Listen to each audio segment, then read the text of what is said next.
Hello again everyone, how are you all? Hope you're well and welcome back. Thank you so much for the response on the last video. It has been absolutely amazing. So many comments, so many good wishes and all the rest of it. Clear a couple of things up. YouTube's not going anywhere. Going to keep making these videos because, to be honest, it's fun for me.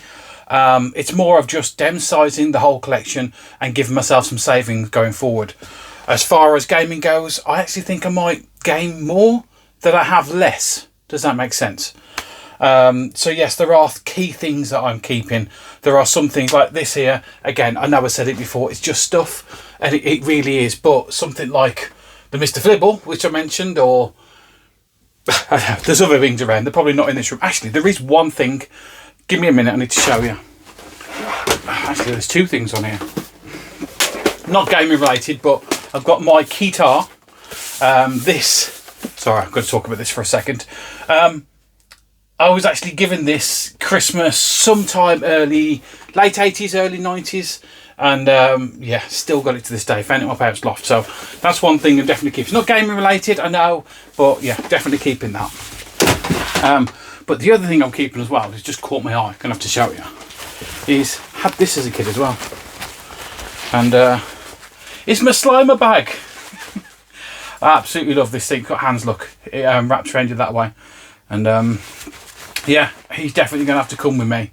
So, and it's really funny because I've got the Slimer bag set up with the guitar underneath it. I mean, how much 80s can you get? So yes, things are staying. I still have a passion for it all. It's just, I've ended up with so much I don't need. And to be honest, that's what got me thinking about doing this video today, because this is a question to you guys. How long does the buzz last? And what I mean by that is, when you wanted something when you were a kid, and as you grow up to an adult, you go, oh, I remember that, and you get this buzz, and there's not a thing you'd really like to own it because you never did as a kid, or you did as a kid, and you get things that you hunt for. And to me, that hunt is probably more important than owning it. Does that make any sense? Because the thrill of the hunt keeps you going. You know what I mean?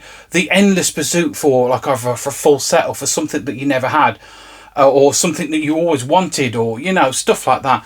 I'm going to got a couple of examples here, because to be honest, I think the hunt for me is probably more important than actually having this stuff and gaming on majority of it. You know, unfortunately, it's true. I think collecting is a drug, you know, and we all get addicted to it, and before you know it, you're overrun.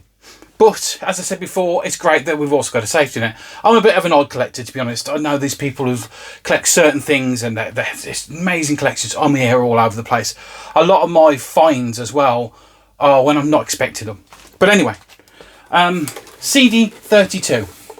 Now, the story behind the CD32 and me, and bear with me for a minute, it's probably going to be a little bit of a tangent, but when I was younger, we had the the Spectrum, and then we had, for Christmas, I remember, still got a picture of that somewhere. If I can find it, I'll show it. It won't be today.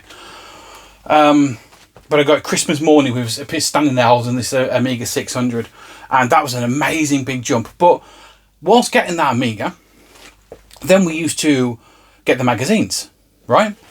So in each magazine, you'd read the different games, you'd get the cover disc. I absolutely love a good cover disc. Some of the best games I've ever played have been just cover discs, and I've never played past the first level. But eventually, they started talking about the new system coming out, because obviously it went on to like the 1200 and all the other things, different games. But then they said CD-based system. And I remember seeing these in the magazines, and me and my brothers used to talk about it. We can save up some money, how great it would be, the next gen console. You know, we had that jump from Spectrum to Amiga. So in my head, we were going to have this big massive jump from Amiga to Amiga CD. Mind blowing. You saw all the adverts, I was hyped, all that. But this is where it goes on a bit of a tangent. I got very unwell when I was younger, and I was in hospital for quite some time, and that was not just because I'm ginger. And whilst in hospital, my dad still used to bring in the magazine. I remember he actually brought in the Amiga once, and I remember having the whole ward where we were playing Body Blows. And yeah, that was just such an amazing thing, just having a couple of mates sitting around, because you're all ill, you're all kids in this ward, but you know, we did that. It was great. It distracted you for a bit. But I didn't realise at the time how much my dad was using up all of his holiday to come into the hospital to make sure I was okay, how much overtime he was putting in just to try and keep us above water. And it's only when you're an adult you realise these things. But at the time it was like, yeah, we was talking, and we got this Amiga CD32, and my dad said, yeah, when you're better, we'll get you the Amiga CD32. And in my head, I always thought we were going to get one. You know, so my dad promised. He said we were going to get one. We got out, got well. Obviously, there's a lot that happens to your parents that you don't know about when you're younger. And he, speaking to him later in life, he worked for years to get us back out of debt from people being unwell and being in hospital and all that. And it means a lot. But still, I had this desire, one collecting, going, now I can get myself a CD32. And then you do the classic thing, you look online and you go, oh, it's one of those. You know, many hundreds of pounds, really hard to come by, tend to be broken. So yeah, I hunted it for years. So from when I first discovered it, sort of like early 90s or whenever it was, 93 was it? Something like that. Yeah, I always wanted one. So from then till about 4 years ago, and I eventually got one. Got the CD32. It was cheap. Somebody helped pick it up. They bought it to me. I remember when he handed it to me, I was like, for all that time, all this desire, all that everything, and handed it to me, and I just looked at it, and it was amazing. And I plugged it in, and it was amazing. It's what I thought it would be. But then, I think I've played it twice since then. And that hunt was over. That chase was gone. And I think a lot of my collection has been like that, unfortunately. And please let me know in comments, is it the same for you? Do you feel, you lose the buzz quickly, or you just have to chase that next thing? And silly as this is, Gamecom. Saw the adverts.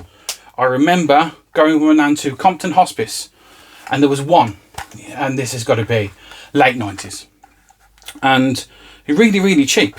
And I said, oh, I've seen these, I know there's going to be great, they've got touchscreen, they've got this, they've got that, they've got everything.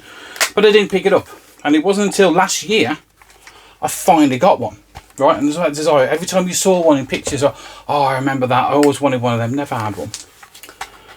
I never owned it. I've switched it on once. This thing's terrible. If you've had a Gamecom, you know how terrible this is. And I think the same was a lot for me for games and all the rest of it.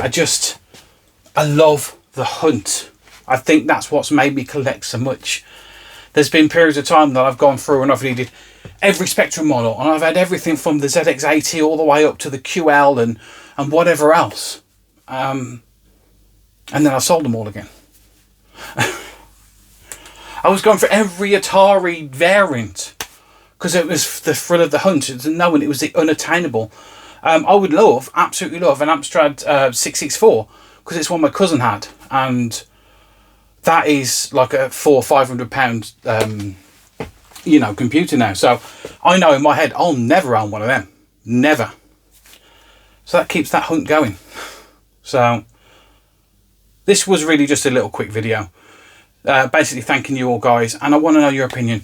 How do you feel? How long does the buzz last when you've got something? Or is it the thrill of the hunt that keeps it interesting?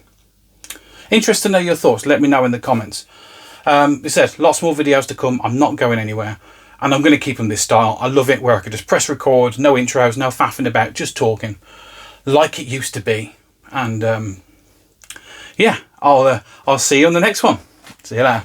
Bye.